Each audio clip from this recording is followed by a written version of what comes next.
आगरा में प्रोफेसर गौतम लाल बिहारी जायसवाल के खिलाफ शोधार्थी छात्रा से शारीरिक शोषण के आरोपों में उनकी पत्नी डॉक्टर कविता चौधरी ने प्रेस वार्ता कर पति की बेगुनाही का दावा किया है।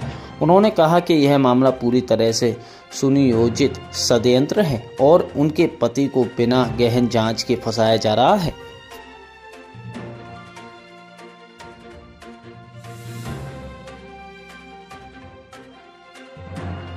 नाम डॉक्टर कविता चौधरी है। मैं प्रोफेसर गौतम जायसवाल जी की वाइफ हूँ और मैं आप लोगों को यहाँ इसलिए इकट्ठा हमने किया है ताकि हम अपनी बात अपनी तरफ से आपके सामने रख सकें। अभी तक हमारा पक्ष खुद भी नहीं आ पाया आपके सामने, तो एक्चुअल जो बहुत सारी चीजें हैं छुपी हुई हैं वो सामने आ जाएं कुछ चीजें, तो इसी के लिए हम इकट्ठे हुए हैं। बहुत बहुत धन्यवाद आप सबका कि आप हमारी बात सुनने के लिए आप इकट्ठे हुए। जी, मेन पॉइंट ये है कि मेरे पति केमिस्ट्री का प्रोफेसर है और वो लड़की जो है बॉटनी की स्टूडेंट थी और उसके गाइड ने उसको मेरे हस्बैंड के पास पीएचडी का कुछ वर्क केमिस्ट्री का था जो उसको करने के लिए रेफर किया था।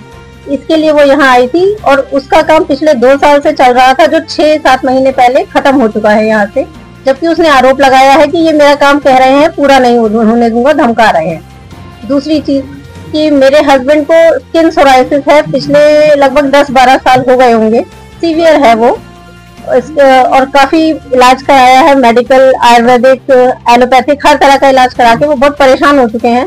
तो लड़की वो इतनी विश्वासी हो गई थी उनके कि उसने बोला सर आप वहां जाएंगे, ये खजुराहो बागेश्वर धाम जाएंगे, वहां बाबा से मिलेंगे तो हो सकता है आपकी सोराइसिस ठीक हो जाए। फिर वो बरसाने लेके गई कुछ टाइम बाद उनको कि सर आप यहाँ राधा कुंड में स्नान करेंगे तो आपका सोराइसिस पे इफेक्ट पड़ेगा, आप ठीक हो जाएंगे।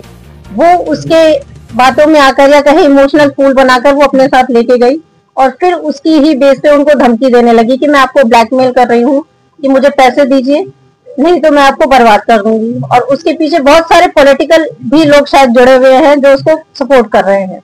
ये सब आपकी नॉलेज में था कि ये बाबा जी बिल्कुल नॉलेज में था, मेरे नॉलेज में थी ये सारी चीजें। ये सब आपकी नॉलेज है, आपने कोई ऑब्जेक्ट नहीं कोई, हमें विश्वास था। वो मेरे घर आती जाती थी, मिलना जुलना था, मैं डिपार्टमेंट भी अक्सर जाया करती थी, मेरा जाना आना डिपार्टमेंट होता था। उसको ये मालूम था कि प्रोफेसर शादीशुदा हैं? बिल्कुल मालूम था, मैं डिपार्टमेंट जाती हूँ, वो मेरे घर आ रही है। वहाँ उसने जो आरोप लगाया है हाँ गलत है वो आरोप। शादी का डिमांड के उसके कुछ रिसिप्ट हैं जो हमारे पास है, बाकी उसने नगद लिए हैं।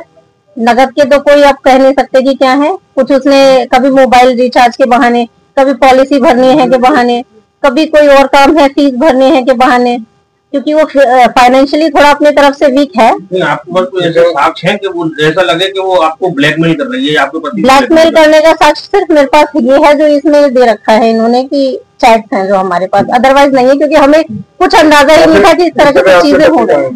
वो सन जेल में है। अच्छा, विश्वविद्यालय ने किस आधार पर निलंबित किया जांच करके? जांच वही एफआईआर हो गई, उसी के अकॉर्डिंग उन पे प्रेशर आया विश्वविद्यालय। पेशे से अधिवक्ता हूँ और मैं डॉक्टर कविता चौधरी जी का वकील हूँ।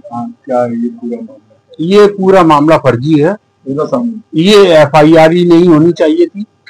जब सुप्रीम कोर्ट ने ये कह दिया है कि शादी का झांसा देना और शादीशुदा होना अपराध नहीं है, ऐसे में एफआईआर नहीं हो सकती, मुलजिम को गिरफ्तार नहीं किया जा सकता। लेकिन पुलिस ने साजिशन लोगों की बातों में आकर के और पॉलिटिकल प्रेशर में आकर के जो है प्रोफेसर को जो है गिरफ्तार किया है।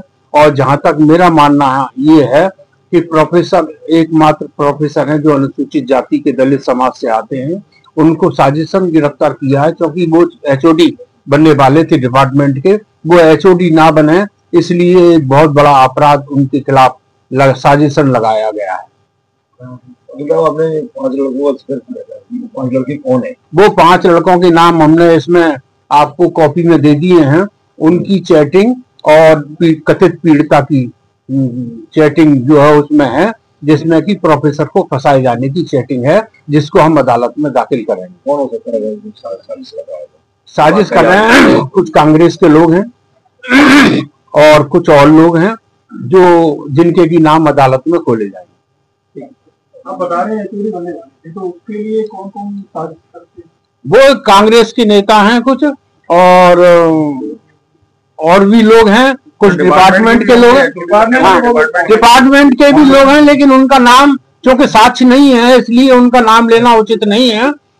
डिपार्टमेंट के लोग हैं कि एचओडी ना बन जाए। सरकार की क्या मंशा है दलितों के प्रति? जो सरकार की मंशा तो अच्छी है कि दलितों को न्याय मिले, लेकिन जो है जो न्याय की बात है, जो न्याय देने वाले हैं वो गलत लोग बैठे हैं कुर्सियों पर, वो न्याय नहीं होने देते। जो पांच लोग बताए लड़के किसी राजनीतिक पार्टी से हैं या कोई छात्र है? वो राजनीतिक पार्टी से, मैं उसका नाम लेना नहीं चाहता, वो हमने इसमें खुलासा किया है और बड़े जज साहब के यहाँ भी हम इसका खुलासा करेंगे। ठीक है।